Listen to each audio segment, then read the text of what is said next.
dit non, c'est parce que c'est le musulman. Le musulman ne croit pas. Le musulman ne croit pas. Donc, le frère, comment tu t'appelles? Tu dis Baba, non? Oui, oui. D'accord, on t'écoute alors. Selon toi, qui est Jésus? Tu as la Bible avec toi, on te donne 5 minutes.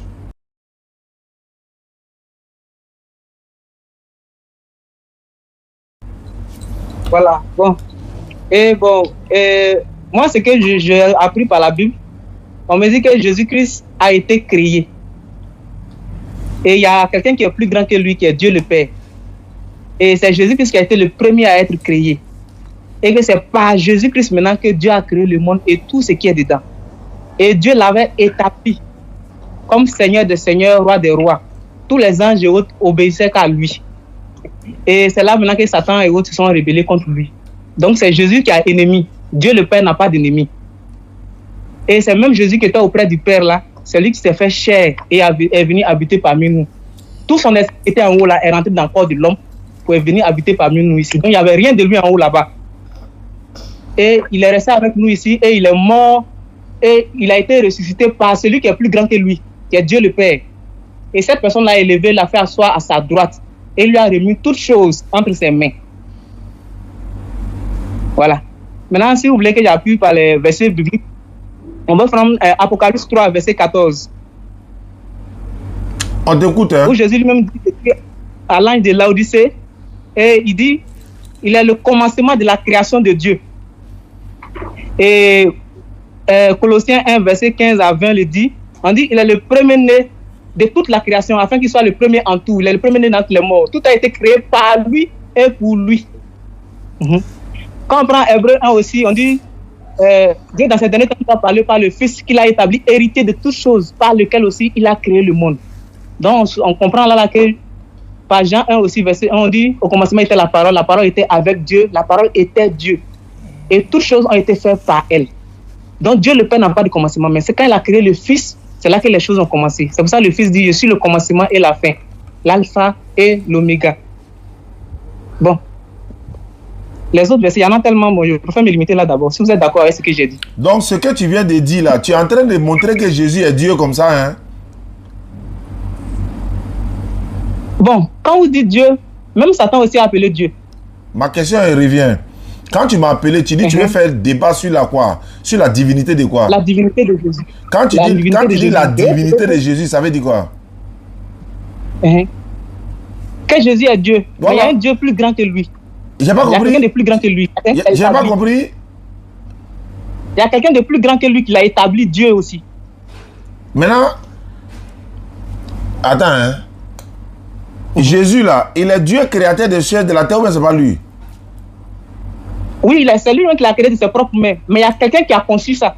Quelqu'un là, lui, il est quand il s'agit de Dieu le Père, quand il s'agit de lui, on dit c'est par ta volonté que tu as créé. Maintenant, quand il s'agit de Jésus, on dit Seigneur, ce sont tes mains qui ont fondé la terre. Attends, non, moi je suis le modérateur. Moi je veux comprendre ou bien peut-être Jean-Luc te comprend, je ne sais pas, mais je veux comprendre pour mes internautes quoi. Jésus là-haut, il est Dieu ou bien il n'est pas Dieu? C'est ça il dit lui là. Le terme Dieu là. Bon, il a changé. Oui, Jésus-Christ est Dieu. Jésus là, c'est lui qui nous a créés ou bien c'est pas lui qui nous a créés? C'est lui qui nous a créés. C'est tout ce que je voulais savoir. Mais il y a quelqu'un qui l'a créé lui. Hein? Il y a quelqu'un qui l'a créé lui. Il y a quelqu'un qui l'a créé lui. Bon, c'est peut-être Jean-Luc. Jean-Luc, j'espère que tu... Est-ce que toi tu comprends ce qu'il dit? Moi, je ne comprends pas, Jean-Luc. On t'écoute alors, Jean-Luc. Comme toi, tu es pasteur, là. Voilà pourquoi je ne peux pas... Ma tête va me faire mal dans les choses comme ça. Je préfère laisser... Jean-Luc n'a qu'à expliquer. C'est pas mieux. Jean-Luc, alors il faut expliquer ce que tu as compris, quoi. Alors, shalom, shalom. Bien-aimé Bamba, sois béni. Alors, je suis le pasteur Jean-Luc de l'église Assemblée de Dieu ici en Côte d'Ivoire. Je suis basé à Poupodi dans le quartier de Hongrie. Alors, il faut dire qu'aux Assemblées de Dieu, nous croyons la Trinité. Mais n'empêche qu'il existe des pasteurs comme moi aux Assemblées de Dieu, au Vase d'honneur, au Foursquare, au Baptiste et Mission, qui ne croient pas en la Trinité, qui croient que Jésus-Christ n'est pas Dieu. Autrement dit, ce n'est pas lui qui a créé le ciel, la terre, la mer et les six d'eau. Voilà, j'étais bien suivi, bien aimé. Et il semble que toi, tu ne considères pas Jésus comme étant le créateur du ciel et de la terre. Parce que toi-même, tu as cité Apocalypse chapitre 3, le verset 14, où Jésus lui-même il dit qu'il est le commencement de la création de Dieu. Autrement dit, quand Dieu a commencé à créer, c'est lui qui l'a fait d'abord. Donc par là, Jésus-Christ lui-même se présente comme une créature. Or, Dieu n'est pas créature de quelqu'un. Dieu là, il est le créateur. Personne n'a créé Dieu. Donc du moment où Jésus-Christ lui-même, en Apocalypse 3,14, dit qu'il est une créature et qu'il est celui-là que Dieu a créé en premier, il ne peut plus être le créateur. Tu as cité Hébreux chapitre 1, le verset 2, où il est dit que c'est par le Fils que Dieu créa l'univers. Tu vois, on n'a pas dit que c'est le Fils qui créa, mais on dit que c'est Dieu qui crée par le Fils. Donc on attribue la création à Dieu. Mais comment Dieu crée? Il crée par le Fils. Tu vois, le texte de Colossiens chapitre 1, le verset 16 que tu as cité là, d'abord au verset 15, Paul dit que Jésus-Christ est le premier-né de toute la création, juste pour dire que Jésus-Christ est une créature, mais seulement il a été créé en premier. Mais au verset 16, il a dit quoi? Par Jésus, Dieu va créer toutes choses. Donc tu vois, c'est Dieu qui crée, hein, mais il crée par Jésus. C'est un peu comme le texte de Jean chapitre 1, le verset 1. On dit Dieu créa par la parole. Donc tu vois que le mot créer n'est pas attribué à la parole, mais elle est attribuée à Dieu qui crée par la parole. Tu vois un peu, non? Donc c'est Dieu qui est le créateur. D'ailleurs, Jésus, en Marc chapitre 3, lorsqu'il parlait de ce qui va arriver au temps de la fin, il a dit, il y aura une tribulation telle que le monde n'a jamais eu depuis le commencement du monde, que Dieu a créé. Donc Jésus-Christ lui-même, là, il attribue la création à Dieu et non à lui-même. Lorsque dans un récit des évangiles, Jésus-Christ a tressailli du Saint-Esprit, il a dit quoi? Je te loue, Père, Seigneur du ciel et de la terre. Donc Jésus-Christ lui-même là, il attribue le ciel et la terre à qui? À Dieu, qu'il appelle le Seigneur du ciel et de la terre. Or, bien-aimé, tu es d'accord avec moi qu'on ne doit pas adorer une créature, même si c'est la première créature que Dieu a créée, même si c'est la dernière créature que Dieu a créée. Parce que Paul, en Romains chapitre 1, le verset 24 à 26, il dit quoi? Qu'il y a des gens qui ont abandonné la vérité de Dieu en adorant la créature au lieu du créateur. Tu vois, donc on n'adore pas une créature, c'est le créateur qu'on adore. Or, jusque-là, avec les versets que tu as cités, toi-même tu as montré que le créateur, c'est Dieu. C'est Dieu. C'est vrai que souvent dans la Bible, on appelle Jésus-Christ Dieu. Oui, Jean chapitre 1 que tu as cité, la parole qui a été créée en premier, on dit qu'au commencement était la parole. On dit, quand Dieu a commencé à créer, il a créé ce tête-là qu'on appelait la parole. Et on a dit que ce tête que Dieu a créé au commencement, qu'on appelait la parole là, il était avec Dieu après sa venue à l'existence. Et Jean dit quoi? Il était Dieu. Donc ce tête appelé la parole que Dieu a créé au commencement là, il est Dieu. Dans la Bible, il n'y a pas que Jésus seul qui est appelé Dieu. En Exode chapitre 7, le verset 1, Moïse est appelé Dieu avec grand D. En 2 Corinthiens chapitre 4, le verset 4, Satan aussi est appelé Dieu. En Jean chapitre 10, le verset 39, Jésus dit à ses contemporains qu'il est écrit dans la Bible que nous les humains là, Dieu nous appelle Dieu. D'ailleurs, Paul, en 1 Corinthiens chapitre 8, le verset 5 et 6, au verset 5, il dit, il existe des êtres dans le ciel et sur la terre appelés Dieu et Seigneur, car en réalité, il y a plusieurs dieux et plusieurs seigneurs. Mais au verset 6, il dit, pour nous les chrétiens, pour nous les croyants, parmi tous ces dieux, parmi tous ces seigneurs, il y a un seul que nous on considère comme Dieu, c'est le Père. Il n'a pas dit que c'est le Fils. Tu comprends? Il dit c'est le Père. De qui sont toutes choses? En disant le Père est celui de qui sont toutes choses, ça veut dire quoi? Que c'est le Père qui est le créateur. Tu vois? Donc au verset 6 de 1 Corinthiens chapitre 8, Paul attribue la création au Père. Il a dit nous avons un seul Dieu, le Père, de qui sont toutes choses. Et après il dit un Seigneur Jésus-Christ, par qui sont toutes choses. Donc tu vois, le Père, il est celui de qui sont toutes choses. C'est lui qui crée. Mais Jésus-Christ, il est celui par qui. Donc par qui le Père qui crée toutes choses. D'ailleurs, dans la Bible, il n'y a pas que Jésus seul qui est appelé Seigneur. On a vu, lorsque Jésus a tressailli du Saint-Esprit, il a dit, Père, je te loue Seigneur du ciel et de la terre. Donc, quand bien même que Jésus est appelé Seigneur, n'oublions pas que Dieu, qui est le Père, qui est le Créateur, est lui aussi appelé Seigneur. La Bible dit, en Actes des Apôtres chapitre 2, le jour de la Pentecôte, c'est Pierre qui a pris la parole. Il dit, homme israélite, ce Jésus, Dieu l'a fait Seigneur. Donc Jésus là, il est devenu Seigneur. Et qui l'a fait Seigneur, c'est Dieu, selon Pierre. Donc Pierre dit que c'est Dieu qui a fait Jésus Seigneur. Mais attends, si Dieu a fait Jésus Seigneur, Ça veut dire quoi? Que Dieu qui a fait Jésus Seigneur là, est au-dessus de Jésus. Tu vois, même dans la Bible, Abraham était appelé Seigneur par Sarah. Donc tu vois, il y a plusieurs qui sont appelés Seigneur. Jésus est appelé Seigneur. Dieu lui-même, il est appelé Seigneur Dieu. Jésus, il est appelé Seigneur Jésus-Christ. Tu vois. Et donc, le seul qui porte le titre de créateur, qui porte le titre de Dieu par essence, par excellence, là, c'est le créateur. C'est le créateur. Tu vois. Donc déjà, je vais m'arrêter là et puis te laisser continuer. Voilà, donc tu as la parole, Baba. Bon, voilà, vous avez soulevé beaucoup de points, mais je vais répondre point par point. Et effectivement, tout appartenait à Dieu. Jésus lui me l'a dit. Ils étaient tous à toi, mais tu me les as donnés. C'est pour ça que quand l'ange a apparu à Marie, il a dit que tu enfanteras un fils. C'est lui qui sauvera son peuple des péchés. On était tous à Dieu et Dieu nous a donné à Jésus-Christ. C'est comme mon portable. Si je donne mon portable à mon petit frère, que mon petit frère égare son téléphone, c'est à lui d'aller retrouver son téléphone. Parce que je lui ai donné mon téléphone. Donc je n'en discute même pas. Il y a Dieu le Père qui a créé quelqu'un premier, qui est Jésus-Christ, qu'il a aimé d'un amour incommensurable. Et ils ont passé du temps ensemble. C'est ça qui est la parole. Ils ont passé du temps ensemble. Et Dieu l'a promis beaucoup de choses avant même la fondation du monde. Et c'est par lui, quand on lit dans Proverbe 8, je vais lire le Proverbe 8 là. Proverbe 8, à partir du verset 22. Attendez. Proverbe 8, à partir du verset 22, il dit: L'Éternel m'a créé la première de ses œuvres, avant ses œuvres les plus anciennes. J'ai été établi, il a été établi depuis l'éternité, dès le commencement, avant l'origine de la terre. Je fus enfanté quand il n'avait point d'abîme, point de source chargée d'eau. Avant que les montagnes soient affermies, avant que les collines existent, je fus enfanté. Donc il nous montre ici clairement que dans le monde où nous existons actuellement là, le visible comme l'invisible là, le premier à être créé là, c'est Jésus-Christ. Maintenant, dans le nouveau monde qui est le paradis que Dieu parle là, le premier à être ressuscité là-bas, c'est Jésus-Christ.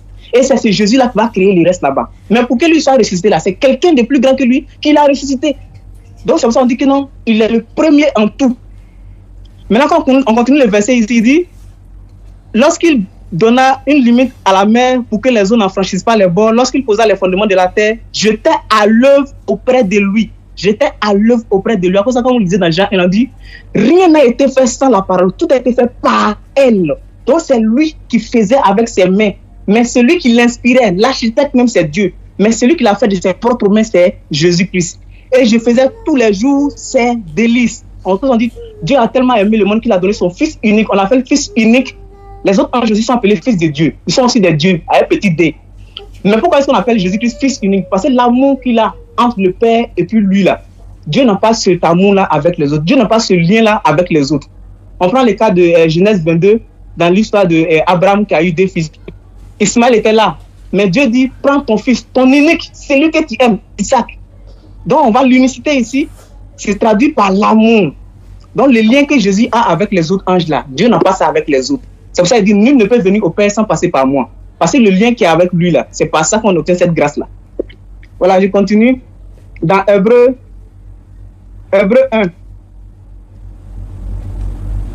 Dans Hébreu 1, à partir du verset à partir du verset 8, Dieu lui-même l'appelle Dieu, dit: mais Dieu dit au Fils: ton trône, ô Dieu, est éternel.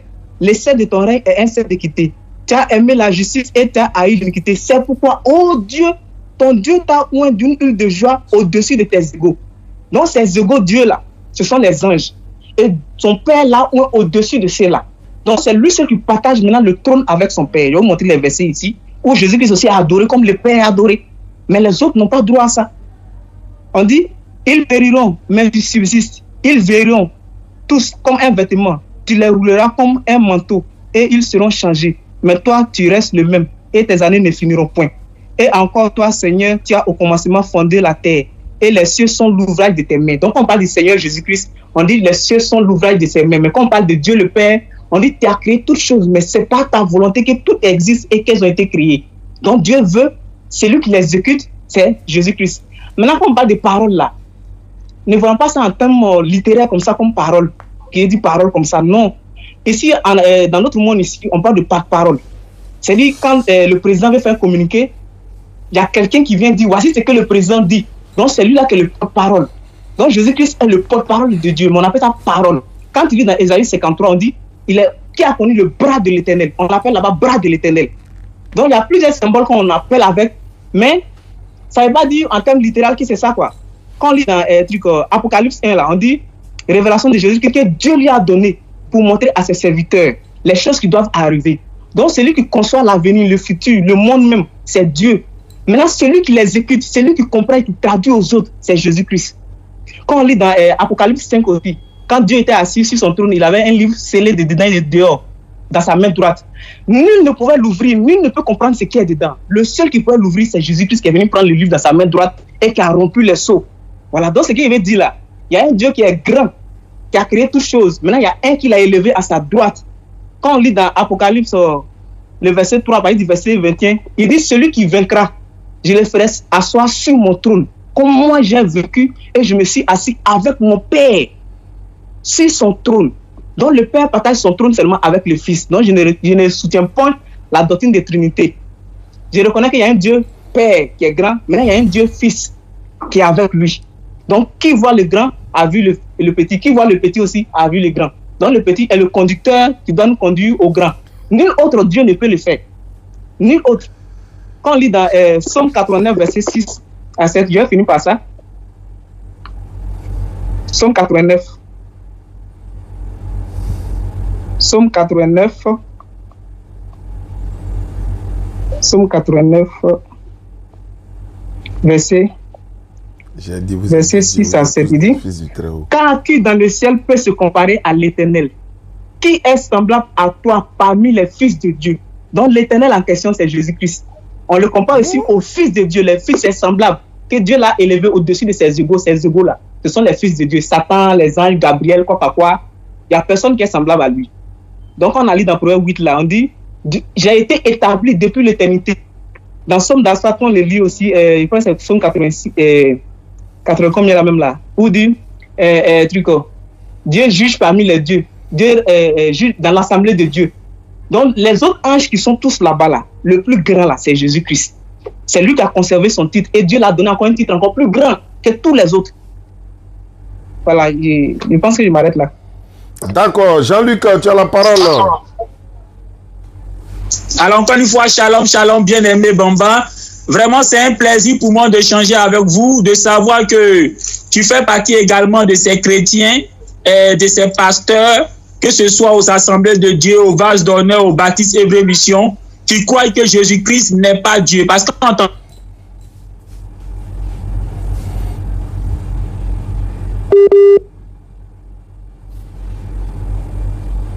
Oh là là.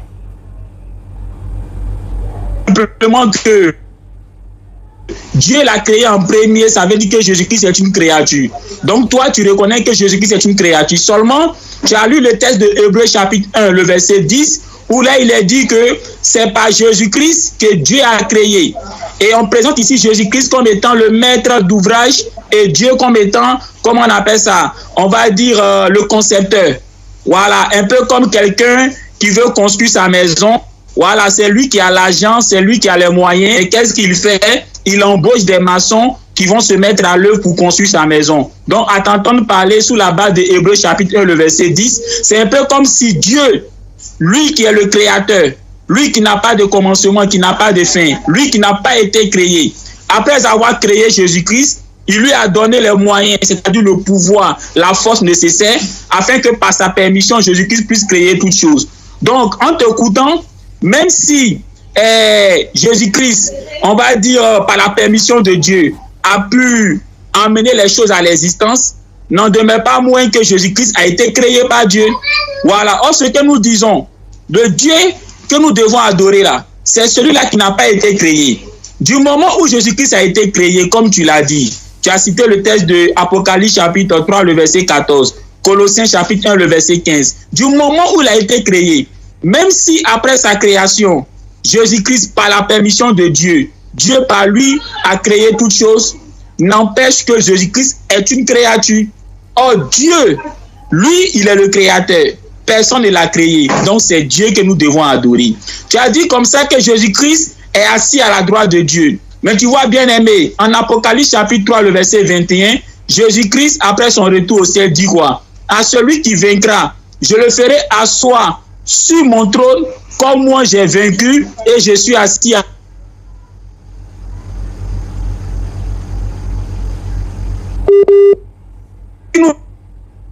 lui là, il va faire de nous des personnes qui vont s'asseoir sur son trône, comme lui, il est assis avec le Père sur son trône. Autrement dit, nous aussi, on va s'asseoir sur le trône de Dieu.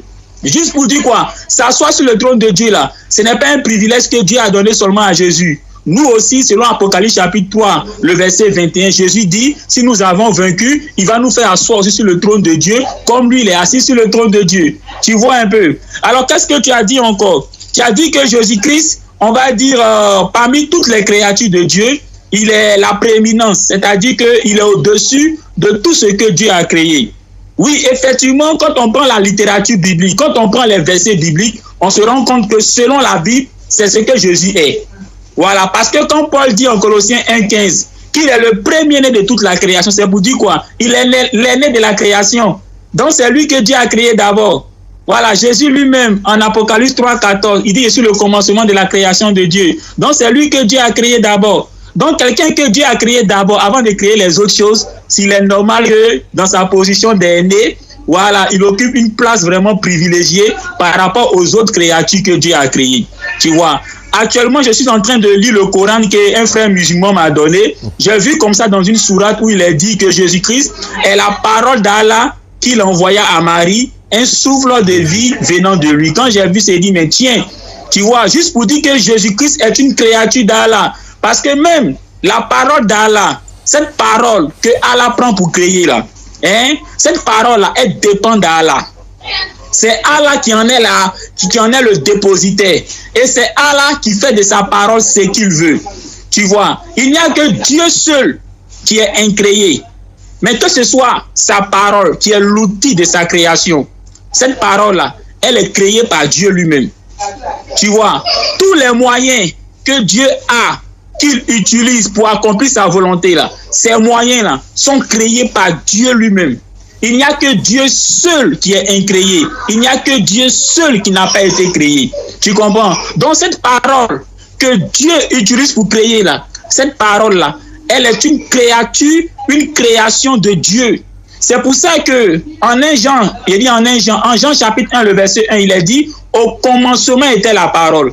Donc cette parole, oui, que Dieu utilise pour créer là, cette parole-là, elle a un commencement. Elle a un commencement. Tu vois le texte de Proverbes chapitre 8 là, que tu as cité là, on dit quoi? La sagesse se présente comme étant la première des œuvres de Dieu. Et après la sagesse dit quoi? Par moi, Dieu a créé les autres choses. Donc d'abord, elle est présentée comme étant la première des œuvres de Dieu. Donc cette sagesse-là a été créée. Et elle a été créée en premier. Mais en même temps, Proverbe chapitre 8 dit, c'est par cette sagesse-là que Dieu va créer les autres choses. Donc après avoir créé la sagesse, Dieu utilise la sagesse pour créer les autres choses. Or, le texte de Proverbe chapitre 8 là, où il est question de la sagesse là, tous les chrétiens sont d'accord pour dire que c'est de Jésus qu'on parle là-bas.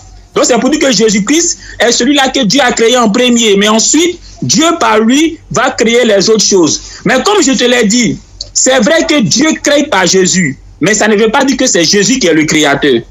Tu vois, c'est Dieu qui crée.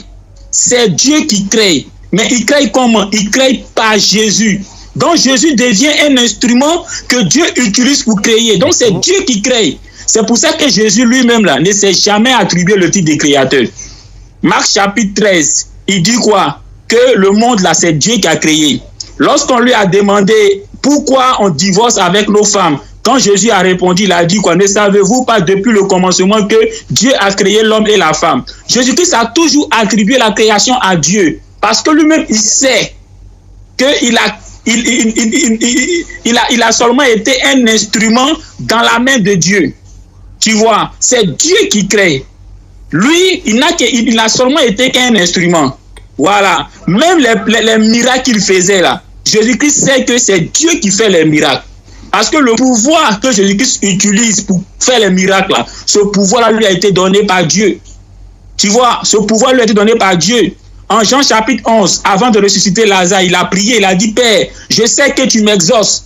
Voilà. Donc c'est pour dire quoi? Les miracles qu'il fait là, c'est Dieu qui l'exauce. C'est Dieu qui lui donne le pouvoir de faire. C'est pour ça que dans le livre des Actes des Apôtres, il est dit quoi? Que Dieu était avec Jésus en accomplissant par lui des prodiges et des miracles. Tu vois? Donc c'est Dieu qui accomplissait par Jésus.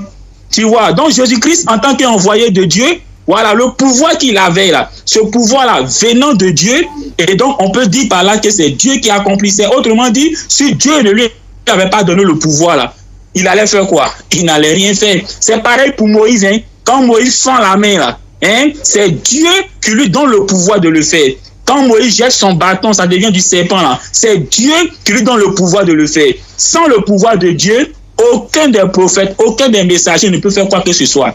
Donc quand Jésus-Christ fait un miracle, même s'il prend de l'argile, hein, il fait un oiseau, il souffle dedans, puis ça devient un oiseau là. C'est parce que Dieu lui a donné le pouvoir, raison pour laquelle il le fait. Donc il le fait par la permission de Dieu. C'est pour ça Paul dit en Colossiens chapitre 1, le verset 16, que par Jésus, Dieu crée toutes choses. Hébreux chapitre 1, le verset 2, c'est par le Fils que Dieu crée. Donc c'est Dieu qui crée, mais il crée par le Fils. Pour créer, sinon c'est Dieu qui est le créateur.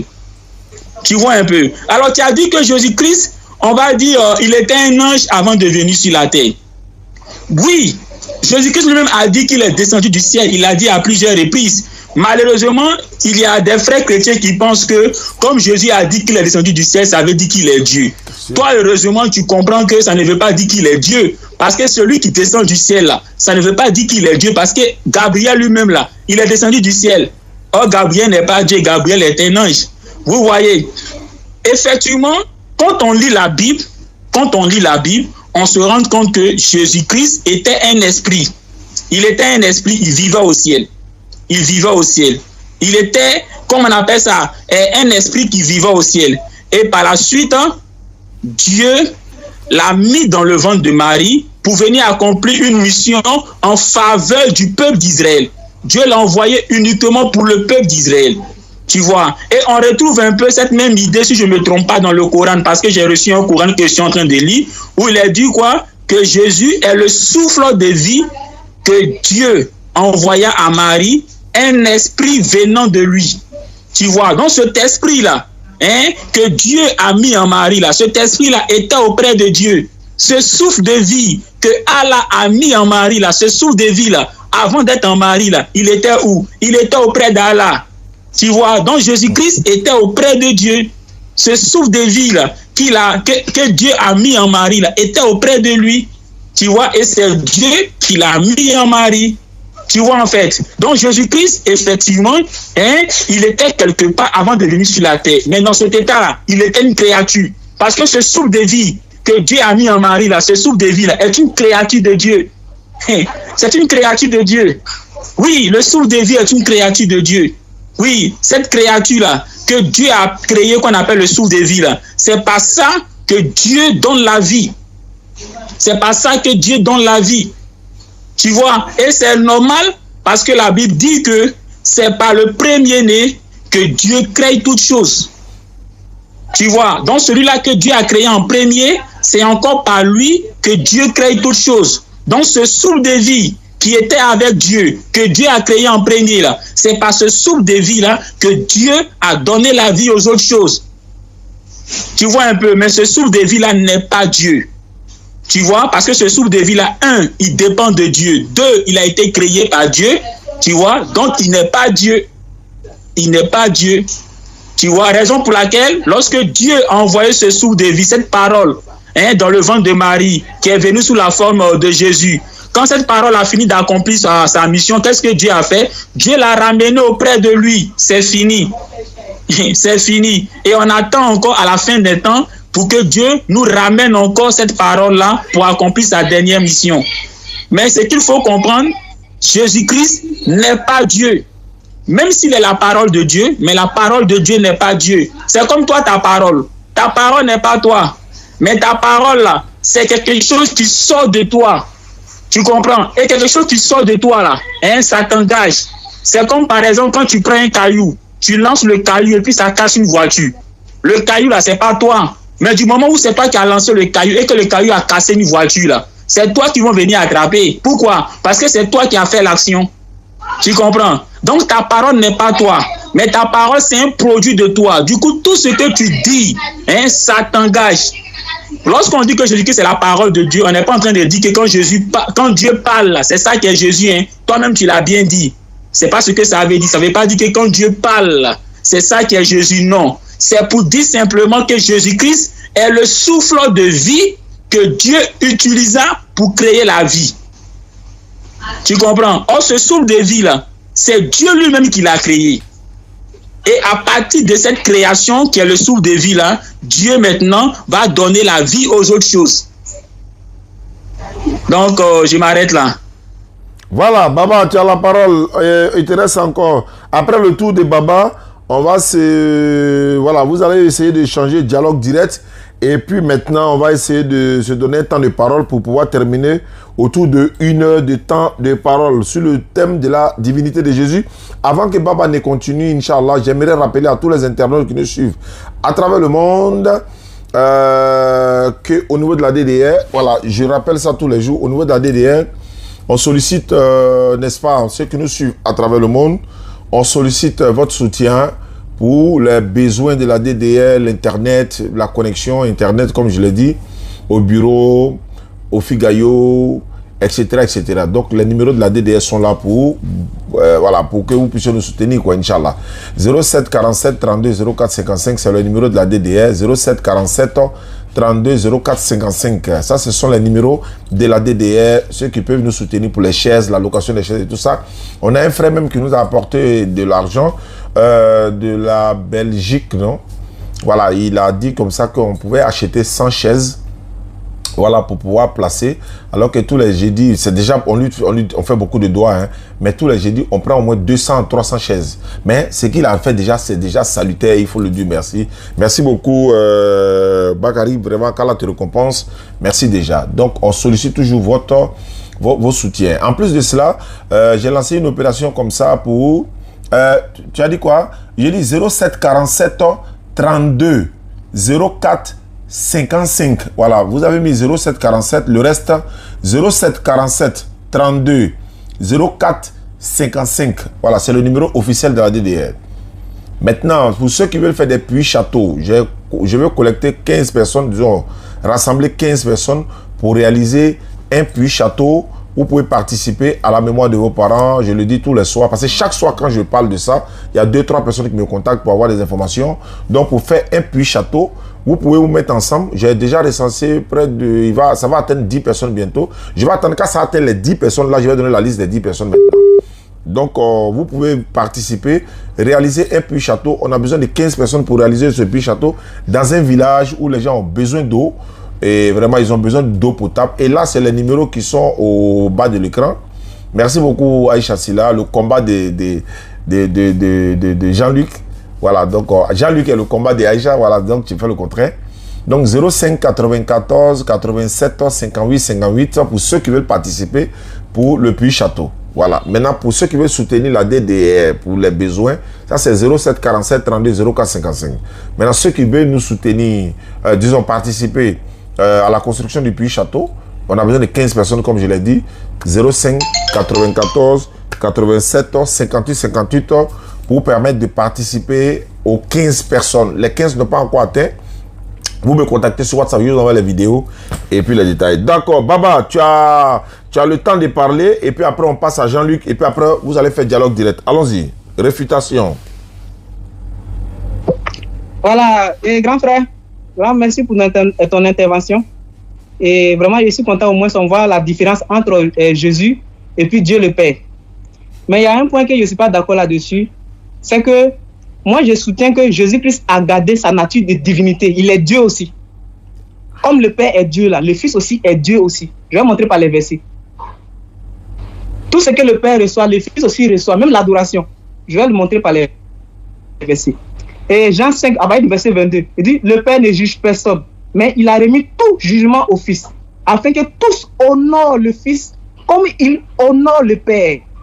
Celui qui n'honore pas le Fils n'honore pas le Père qui l'a envoyé. Donc le Fils doit être honoré.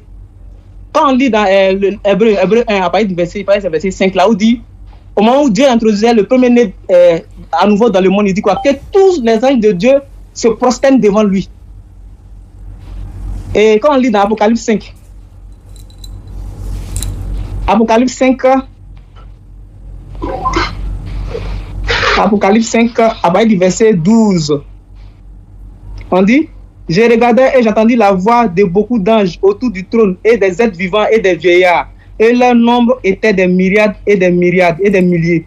Ils disaient d'une voix forte: l'agneau qui a été immolé est digne de recevoir la puissance, la richesse, la sagesse, la force, l'honneur, la gloire et la louange. Donc, on y fait des adorations. À partir du verset 13, et toutes les créatures qui sont dans le ciel, sur la terre, sous la terre, sur la mer, et tout ce qui s'y trouve, je l'ai entendu qui disait: à celui qui est assis sur le trône, qui est Dieu le Père, et à l'agneau, qui est le Fils, soit la louange, l'honneur, la gloire, la force au siècle des siècles. Donc Jésus-Christ aussi est sujet d'adoration, puisqu'il est assis à la droite de celui qui est adoré. Il est adoré aussi. Et Daniel 7, à partir du verset 9, ici, il dit: j'ai regardé pendant que l'on plaçait des trônes, et l'ancien des jours s'assit. On comprend déjà l'ancien des jours ici, c'est Dieu le Père. Son vêtement était blanc comme la neige, les cheveux de sa tête étaient comme de la laine pure, son trône était comme des flammes de feu, et les roues comme un feu ardent. Un fleuve de feu coulait et sortait de devant lui. 1000 millions le servaient, et 10 000 millions se tenaient en sa présence. Les juges s'assis, et les livres furent ouverts. Et quand on va jusqu'au verset 13, dit: j'ai regardé pendant mes visions nocturnes, et voici sur les nuées des cieux arriva quelqu'un de semblable à un fils de l'homme, qui est Jésus-Christ. Il s'avança vers l'ancien des jours, et on les fit approcher de lui. On lui donna la domination, la gloire et le règne. Et tous les peuples, les nations et les hommes de toute langue le servirent. Sa domination est une domination éternelle qui ne se passera point. Donc il est servi. Et au moment où Jésus est ressuscité, quand Thomas est venu toucher sa blessure, il a dit quoi? Mon Seigneur et mon Dieu. Jésus ne l'a pas blâmé parce qu'il a dit mon Dieu. Et quand on lit dans Apocalypse 1 ici, on dit: révélation de Jésus-Christ que Dieu lui a donné pour montrer à ses serviteurs les choses qui doivent arriver bientôt, et qu'il a fait connaître par l'envoi de son ange. Donc ici clair, c'est Jésus-Christ qui envoie son ange à Jean. Et quand on lit dans Apocalypse 22, au verset 6 ici, 22, au verset 6, on dit quoi? Et il me dit: ces paroles sont certaines et véritables. Et le Seigneur, le Dieu des esprits des prophètes, a envoyé son ange pour montrer à ses serviteurs les choses qui doivent arriver bientôt. Donc l'esprit qui s'est prononcé par Moïse, par les prophètes Élie et autres là, on dit le Dieu même qui les gère là, on dit c'est Jésus-Christ. C'est lui qui gère sous ces anges là. Après ça, quand on lit dans Proverbe 8 verset 22 là, il dit: j'ai été établi depuis l'éternité. Et quand on lit dans le livre de Philippiens là, on dit: il a reçu le nom au-dessus de tous les noms, afin que quand on dit son nom là, tout genou fléchit. Donc quand genou fléchit, ça veut faire quoi? Ça vous reconnaît, c'est une adoration. Reconnaît sa supériorité, il est supérieur à tout. C'est lui qui ouvre, personne ne peut fermer. C'est lui qui ferme, personne ne peut ouvrir. Voilà, donc il est au-dessus de tout. Mais quand on dit il est au-dessus de tout, c'est lui qui l'a mis à accepter. 1 Corinthiens 15 verset 28 le dit. Voilà, donc Jésus-Christ est bel et bien sujet d'adoration par nous et par les anges. Mais Dieu le Père est accepté. Voilà, c'est ce que j'avais ajouté. D'accord, Jean-Luc, bon, dernière partie, et puis on va, bon, on peut aller directement au dialogue direct, c'est mieux, hein. D'accord, donc vous allez échanger directement, les internautes vous écoutent. Je profite rapidement pour saluer Hassan Yacoub, le parrain de la DDR depuis Azopé. Je dis merci beaucoup à toi, le parrain, de nous avoir reçus aujourd'hui. Vraiment, ça a été un honneur pour nous, un plaisir d'être reçu par Yacoub de Azopé, Hassan Yacoub. Et Inch'Allah, on est en train de se préparer pour venir à Azopé dans les jours qui viennent également, Inch'Allah. Voilà, tout en train d'être organisé de ce côté-là. Je salue ses épouses également. Et c'est un général 3 étoiles. Hein. Voilà, lui, il a 3 femmes. Donc, lui, il n'est pas... Voilà. D'accord. Qu'Allah facilite. Alors, Jean-Luc, vous allez dialoguer directement et puis on va voir ce que ça va donner. Parce qu'apparemment, moi, je n'arrive pas à comprendre. Je ne sais pas... moi, comme les internautes, hein, honnêtement, on n'arrive pas à comprendre. En fait, Jean-Luc est catégorique, il est clair. Jésus n'est pas Dieu, créateur du ciel et de la terre. Ce n'est pas lui qui nous a créés. Il n'est pas Dieu. Jean-Luc dit il est fils de Dieu. Bon, nous musulmans, nous disons il n'est pas Dieu, c'est un envoyé de Dieu. Mais quand il est fils de Dieu, dans la terminologie biblique, Jean-Luc le développe également. La dernière fois, il a donné un débat avec un frère sur le thème Jésus est-il fils de Dieu? Il a donné pourquoi il dit fils de Dieu. Mais le frère de Bamako ou bien du Mali, quand tu dis Jésus est Dieu, en même temps tu dis il y a un Dieu qui l'a créé, en même temps tu dis lui aussi il est Dieu. Bon, je me demande, est-ce qu'il y a deux dieux? Ou bien c'est un seul Dieu qui a créé le ciel et la terre, qui n'est pas Jésus, mais Jésus aussi est appelé Dieu, mais sans pour autant être Dieu. J'arrive pas à comprendre en fait. Donc, si vous allez dialoguer directement, ça va nous donner plus de détails. Donc, allons-y pour le dialogue direct. Jean-Luc est là, le frère est là. Allons-y, échange direct. Posez-vous des questions, nous on va comprendre.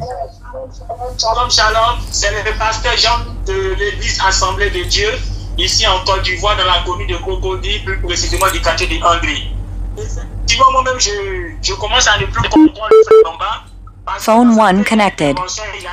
Phone 2 connected. A donné tous les versets et je lui ai dit que je suis d'accord avec lui que Jésus-Christ n'est pas le créateur. Voilà, Colossiens 1,15, Paul dit que Jésus-Christ est la première créature de Dieu, donc c'est une créature. Au commencement de la création de Dieu, donc c'est une créature. Et je lui ai dit comme ça qu'en tant que pasteur, j'ai reçu un Coran d'un frère musulman, j'ai lu dans le Coran, voilà, où il a dit que Jésus-Christ est la parole de Dieu qu'il envoyait à Marie, un souffle de vie venant de lui. Voilà, donc Jésus-Christ est le souffle de vie que Allah envoyait à Marie selon le Coran. Mais le souffle de vie là, ce n'est pas Allah. Voilà, même parce que Allah, lui, il n'est pas souffle de vie. Allah, il est créateur. Et même ce souffle de vie là, c'est une création de Allah. Parce que c'est à travers ce souffle de vie là que Allah donne la vie. Voilà, et donc quand le frère a dit comme ça que Jésus-Christ, on va dire, en tant que parole de Dieu, c'est par lui que Dieu a créé toutes choses, selon Jean chapitre 1, le verset 1 à 3. Je lui ai dit que c'est normal. Parce que, effectivement, cette parole de Dieu-là, elle n'est pas Dieu dans ce sens que le Dieu qui utilise sa parole pour s'exprimer là, lui-même, il a créé cette parole-là. Parce que le verset 1 dit, au commencement était la parole. En disant au commencement était la parole, c'est pour dire que Dieu, il est celui-là qui a créé cette parole-là en premier. Parce qu'au commencement était la parole, c'est au commencement de quoi? Au commencement de la création. C'est comme si on disait, au commencement du quartier était la maison numéro A. Bema, tu peux intervenir. Si tu n'es pas d'accord, tu peux intervenir. Voilà. Donc ça veut dire que la maison numéro A, quand on dit au commencement du quartier était la maison numéro A, ça veut dire que la maison numéro A est la première maison à être construite dans ce quartier. Donc quand on dit au commencement était la parole, ça veut dire que la parole est la première œuvre de Dieu. Donc c'est la première création de Dieu. Donc au commencement était la parole, ça veut dire que cette parole a été... Excusez-moi, même dans Jean là aussi, on dit la parole même était Dieu. Elle était avec Dieu. Donc ça fait deux êtres déjà. Oui, ça fait deux dieux. C'est-à-dire que le Dieu avec la parole et la parole elle-même qui est Dieu, ça fait deux dieux. C'est pour ça que après avoir dit la parole était Dieu, Jean poursuit en disant que Dieu avec qui était la parole là, utilisait cette parole là qui est aussi Dieu pour créer les autres choses. Maintenant, ce qu'il faut savoir, lorsqu'on dit que la parole est aussi Dieu là, ça ne doit pas nous étonner parce que dans la Bible là, même Moïse est appelé Dieu, Exode chapitre 7, le verset 1. Satan aussi est appelé Dieu, 2 Corinthiens chapitre 4, le verset 4. Jean chapitre 10, le verset 39, Jésus-Christ dit que tous les humains sont des dieux. Donc si les humains sont appelés Dieu, si Moïse est appelé Dieu, si Satan est appelé Dieu, c'est Dieu aussi qui est un grand prophète de Dieu, un grand messager de Dieu qui ne sera pas appelé Dieu. Mais la Bible dit que quand bien même qu'il y a beaucoup de dieux, selon 1 Corinthiens 8, le verset 5, au verset 6, Paul dit quoi? Parmi tous ces dieux-là, il y a un seul qui est vrai, c'est le Père. Donc le Père, il est Dieu par essence et par excellence. Tu as dit comme ça que selon Jean chapitre 5, le verset 20, Jean chapitre 5, Jésus-Christ a dit que le Père lui a donné tout pouvoir afin que nous puissions l'honorer de la même manière que nous honorons le Père. Mais tu vois, c'est le Père qui lui a donné ce pouvoir-là.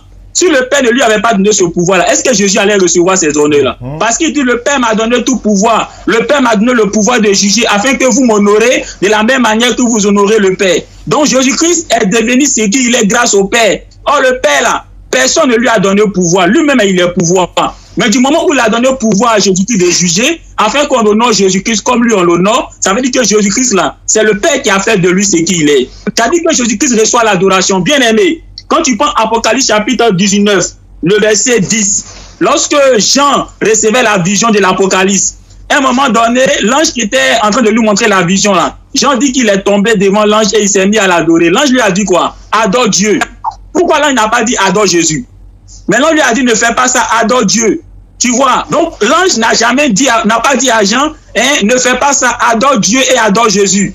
Donc ça montre que l'ange là, il sait que parmi tout ce qui existe là, lui qui mérite l'adoration là, c'est Dieu. Quand on prend le texte de Apocalypse chapitre 14, le verset 8 à 9, il est dit quoi? Jean dit dans sa vision, il a vu un ange qui avait une bonne nouvelle qui devait annoncer à toute la création. Et la bonne nouvelle était quoi? Craignez Dieu et rendez-lui gloire et adorez celui qui a fait le ciel, la terre, la mer et les sources d'eau. Il n'a pas dit adorer ceux qui ont fait les cieux, la terre et la mer. Mais il a dit adorer celui. En disant celui là, c'est pour dire que lui qui a créé là, il est seul. Voilà, il n'est pas deux. Donc même si la Bible dit en Hébreu chapitre 1, le verset 2, que c'est par Jésus, c'est-à-dire par le Fils que Dieu a créé, la Bible dit que c'est Dieu qui crée. Voilà, même si Jésus-Christ est celui par qui Dieu a créé, mais la Bible n'attribue jamais la création au Fils. Elle attribue toujours la création au Père. D'ailleurs, Apocalypse chapitre 14, le verset 8 à 9, l'ange a dit adorez celui et non ceux qui ont fait les cieux, la terre et la mer et les sources d'eau. Donc celui qui a fait les cieux, la terre et les sources d'eau là, en disant celui, c'est pour dire que c'est un individu, c'est une seule personne, ce n'est pas plusieurs personnes. Et il est logique que c'est Dieu, c'est-à-dire le Père.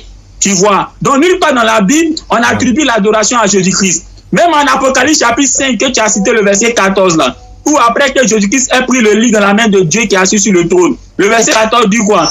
Toutes les créations dans les cieux et sur la terre ont dit à celui qui est assis sur le trône, c'est-à-dire Dieu, et à l'agneau, soit la gloire, l'honneur et la puissance. Et ensuite, les autres se sont prosternés et ont adoré. Tu vois, c'est vrai qu'ils ont mis adorer. Mais dans certaines versions de la Bible, tu ne verras pas adorer, tu verras rendre hommage. D'autres versions n'ont même pas dit adorer, ils ont mis simplement se sont prosternés. Tu vois, mais pourquoi cette variance-là? Pourquoi certains mettent adorer, d'autres mettent rendre hommage, d'autres mettent se prosterner? C'est pour dire simplement que ici, là, l'acte qu'ils ont posé là, ce n'est pas une adoration dans le sens d'adorer Dieu, mais il s'agit simplement d'une adoration au sens figuré, un peu comme si tu disais à ta femme chérie, je t'adore. Quand tu dis à ta femme chérie, je t'adore, ça n'a pas le même sens que quand tu dis Dieu, je t'adore. Quand tu dis chérie, je t'adore, c'est pour dire que tu aimes ta femme beaucoup. Mais quand tu dis Dieu, je t'adore, ça veut dire que tu lui rends un culte. Donc ici, là, le mot adorer, là, du moment où il est changé selon certaines versions de la Bible, par rendre hommage, ou bien encore par prosterner simplement, ça veut dire que ce mot-là ne veut pas dire adorer Dieu dans le sens de rendre un culte, mais ça veut simplement dire que les gens se sont prosternés et ont rendu hommage à Dieu et à Jésus-Christ qui s'est trouvé digne de venir prendre le livre dans la main de Dieu. Donc, je ne sais pas si tu veux dire quelque chose d'autre. Ouais, grand frère, je t'ai écouté. Tantôt, j'ai l'impression que tu veux me rejoindre, ma paix. Bon. Et tu vas un peu à l'opposé de ce que je dis, quoi. Mais bon, on risque de passer beaucoup de temps à travers ça. Aïcha, merci beaucoup d'avoir supprimé. Comme je t'ai dit là, il y a montré par les versets qui montrent que tout ce que tu Dieu vois le Père bizarre, faut les est la source de toutes choses. Maintenant, parmi tous ceux qu'il a créés, il y a un qu'il a aimé, qu'il a tout donné. On dit, tout pouvoir lui a été donné. Tout, Dieu lui a tout donné, excepté lui-même Dieu. Mais tout ce qui reste, qu'on peut imaginer, Dieu lui a tout donné. On dit, afin que toute plénitude habite en lui. Et Paul même le dit, ça dans 1 Corinthiens ou quoi là même, où il dit que non, Jésus-Christ atteint la lumière que nul ne peut atteindre. Donc, on ne va pas trop passer du temps là-dessus, parce que même quand on ne sont pas des heures là. On dit que c'est Dieu qui lui a donné le pouvoir. Entre le Dieu qui a donné le pouvoir à Jésus, entre le Dieu qui a donné le pouvoir à Jésus et Jésus à qui il a donné le pouvoir, qui est au-dessus de qui? Question. C'est le Dieu qui a donné le pouvoir qui est au-dessus. Alors.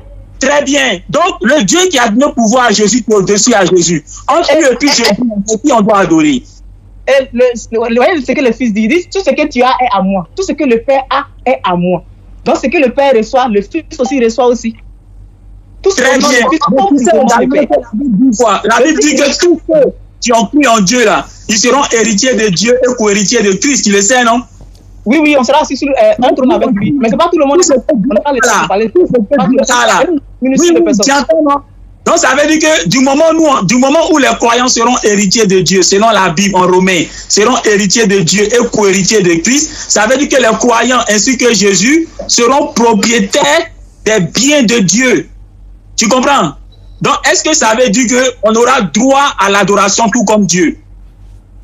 La Bible est claire là-dessus. Il dit, ceux qui vaincront seront assis sur mon trône comme j'ai vaincu, mais si avec mon Père sur son trône, et quand le Père est assis sur son trône, il reçoit quoi? Si ce n'est des adorations. Donc ça veut dire que le nouveau monde qui vient, il a soumis à nous. Et non aux hommes. Donc ça veut dire que tous les croyants seront adorés. C'est ce que tu comprends par là. Apocalypse chapitre 3, verset 21. Oui, c'est tous les croyants s'assoient sur le trône de Dieu. Donc ça veut dire que tous les croyants seront adorés. Non, c'est pas tous les croyants. C'est pas tous les croyants. On dit les élus. Il y a deux groupes, il y a les appelés et les élus. On dit de rentrer dans un autre débat. Non, je te prends au mot. Apocalypse chapitre 3, le verset 21, Jésus-Christ dit à celui qui vaincra là, il va s'asseoir sur le trône de Dieu, tout comme moi j'ai vaincu et je suis assis sur le trône de Dieu. Donc, est-ce parce que les chrétiens, les croyants vont s'asseoir sur le trône de Dieu, ce qui revient à dire que les croyants seront adorés? Oui. Je prends le cas de Joseph. Attends, je vais m'expliquer. Je prends le cas de Joseph, que Pharaon l'a élevé à sa droite.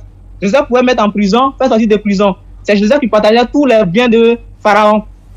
Maintenant, je ne sais pas, qu'est-ce que vous appelez adorer? Moi, ce que moi je comprends par adorer, quand il regarde dans le dictionnaire, on dit c'est faire des louanges, des éloges à quelqu'un. Par exemple, je dis à mon frère ici, c'est par ton intelligence que tu as créé les iPhones, tu as fait tout ça. Oh, mon frère, tu es digne vraiment d'être reconnu comme ça. C'est ça qu'on appelle adoration. Donc, on reconnaît par là, par Jésus-Christ, que Seigneur Dieu, c'est par tes mains que tu as fondé la terre au commencement. C'est écrit dans la Bible. Voilà, ça c'est un sujet d'adoration comme ça. Très bien, tu vois. Donc, tu es d'accord pour dire que le mot adorer est un mot qui est polysémique. C'est-à-dire qu'il a un sens selon le contexte. Quand il s'agit de Dieu, il s'agit ici de rendre un culte. Quand on parle d'adorer Dieu, c'est rendre un culte. Mais quand on parle, par exemple, des croyants qui seront assis sur le trône de Dieu, selon Apocalypse chapitre 3, le verset 21, et toi, tu dis qu'ils seront adorés parce que, étant sur le trône de Dieu, pour toi, ils doivent être adorés. Ici, le mot adorer ne veut pas dire qu'on va les rendre un culte, mais c'est simplement que on va les rendre hommage. C'est un peu ça, c'est ça? Voilà, on leur dira, ceux qui sont là assis à sa droite, là, on leur dira qu'ils ont été sans tache, purs, parce qu'ils ont réussi à se purifier dans le sang de l'agneau. Donc, on va lui faire des éloges aussi. C'est un sujet d'adoration. Donc, ce qui est bien, c'est que tu reconnais que le mot adorer, quand il est attribué à Dieu, ça signifie rendre un culte. Mais quand il n'est pas attribué à Dieu, ça ne veut pas dire rendre un culte. On est bien d'accord? Oui. Pas de souci. Oh, ici, nous, on veut savoir de tout ce qui existe là, qui on doit adorer. C'est-à-dire à qui on doit rendre un culte. Donc, on est d'accord, toi et moi, pour dire que le seul à qui on doit rendre un culte, c'est le Créateur, Dieu, celui-là qui a créé Jésus et qui, par Jésus-Christ, a créé toutes choses. On est bien d'accord? Voilà, oui. On lui rend maintenant l'adoration là par Jésus-Christ. Quand il lit dans les épîtres là, on dit Dieu le Père par Jésus-Christ notre Seigneur. Comme il est dit, nul ne peut aller au Père sans passer par lui. Donc, à part lui, il n'y a pas autre chemin. Ce n'est pas possible d'aller ailleurs pour aller à Dieu. Ce créateur-là est accessible par Jésus-Christ. D'accord, donc le plus important, c'est que Jésus-Christ n'est pas ce créateur-là. Mais quand le créateur l'a envoyé en mission pour le peuple d'Israël, voilà, par lui, c'est-à-dire par Jésus-Christ, l'on pouvait s'approcher de Dieu. On est bien d'accord? Oui. Voilà, il n'y a pas de problème. Je pense qu'on doit trouver un jour encore pour mieux échanger, pour ne pas prendre la journée d'aujourd'hui. Je soutiens que Jésus n'a pas été envoyé seulement qu'au peuple d'Israël. Et il y a les versets qui le disent. Il dit, j'ai un troupeau qui n'est pas de cette bergerie. D'accord, donc si vous comprenez, ça c'est le prochain thème. Ça c'est le prochain thème, tu développes en même temps. Ok, donc Jean-Luc, on se prépare pour ça. Demain soir ou après-demain, on va coordonner, Inch'Allah. Jésus-Christ a-t-il été envoyé pour les enfants d'Israël ou bien l'humanité tout entière, c'est ça? Voilà, oui. Ok, alors, s'il te plaît, frère Diané, concernant la prophétie de Daniel, celle qu'il a touchée là, où on parle du Fils de l'homme qui s'approchait de l'ancien des jours là. Ce Fils de l'homme là, ce n'est pas Jésus, hein. La même prophétie de Daniel chapitre 7 dit que ce Fils de l'homme là, il désigne quoi? Le peuple de Dieu. Voilà, on les appelle ici les saints. Voilà, parce qu'on dit que ce Fils de l'homme là représente les saints du Très-Haut. Voilà, et lorsque on essaie de prendre le soin d'analyser cette prophétie, on se rend compte que vraiment ça coïncide après que Rome, c'est-à-dire le Vatican avec à sa tête l'église catholique, ait détruit 3 royaumes. Voilà. Lorsqu'ils ont détruit ces 3 royaumes-là, c'est là que ce Fils de l'homme-là, c'est-à-dire que c'est ce peuple saint-là, c'est là qu'ils ont fait leur avènement. Ah bon? Bon, ça sera un sujet aussi après. Comme vous avez mon numéro là, j'aimerais bien échanger avec vous là-dessus. Il n'y a pas de problème, il n'y a pas de problème. D'accord, vraiment, je vous dis merci beaucoup tous les deux. D'abord, on a échangé dans la courtoisie, on a échangé dans le respect, ce qui est important. Aujourd'hui, on devait organiser un débat. Jean-Luc et puis un pervers là, l'un des membres de Wikigang. Donc après, quand j'ai su que c'était lui, ben, comme ils sont mal élevés, ils sont impolis, donc j'ai dû ne plus accepter le débat avec voilà. Donc on a trouvé une autre personne qui est là, voilà, et c'est ce que nous faisons tous les jours. Quand quelqu'un n'est pas bien éduqué, nous on ne débat pas avec lui. Certains ont l'impression qu'on fuit certaines d'autres personnes. Non, on ne fuit personne, mais on ne débat pas avec des personnes perverses, on ne débat pas avec des personnes mal élevées, on ne débat pas avec des personnes mal éduquées, des personnes qui passent tout leur temps à insulter notre divinité, à insulter Allah, à insulter le prophète, à aller tricher sur Wikipédia, à aller passer tout leur temps à insulter. Ils ne sont pas là pour des arguments contre arguments comme ça a été le cas aujourd'hui, mais ils sont là pour attiser la haine dans le cœur des gens. La Côte d'Ivoire n'en a pas besoin. Et cette personne-là se trouve au Togo. Donc, je demande à tous les membres de la DDR du Togo de ne pas débattre avec des personnes qui sont mal élevées. La bande à Wikigang, là, ils ne sont pas éduqués. Donc, c'est des personnes avec qui on ne doit pas débattre. Donc, c'était juste pour rectifier cela, Inch'Allah. Merci beaucoup à Jean-Luc. Merci à l'autre frère. Donc, on va organiser le prochain débat. Jésus a-t-il été envoyé à l'humanité tout entière ou à un seul peuple? Merci beaucoup à vous et on se trouve à demain ou après-demain, Inch'Allah. Je vous contacterai tous les deux pour organiser cela. Shalom, shalom. Merci beaucoup. Ok, merci beaucoup. D'accord. Alhamdulillah Rabbil Alamin wa salatu wa salam ala rasulillah. C'est ici qu'on va s'arrêter. L'émission prend fin ici. Je rappelle que la DDR a besoin de votre soutien pour les besoins du bureau. Beaucoup de dépenses se font. Donc, c'est vous qui devez nous soutenir, Inch'Allah. Également, ceux qui, n'est-ce pas, veulent participer aux 15 personnes qu'on est en train de recenser pour faire un puits château dans un village où les gens ont besoin d'eau, ils ont besoin d'eau potable. Donc, on a besoin de 15 personnes. Nous avons déjà recensé près de... C'est bon, c'est Imam Traoré qui compte. Mais on n'a pas encore atteint les 10. Donc, voilà, toutes ces personnes qui ont participé, déjà, ont envoyé le nom des parents à qui ils veulent dédier ce puits château.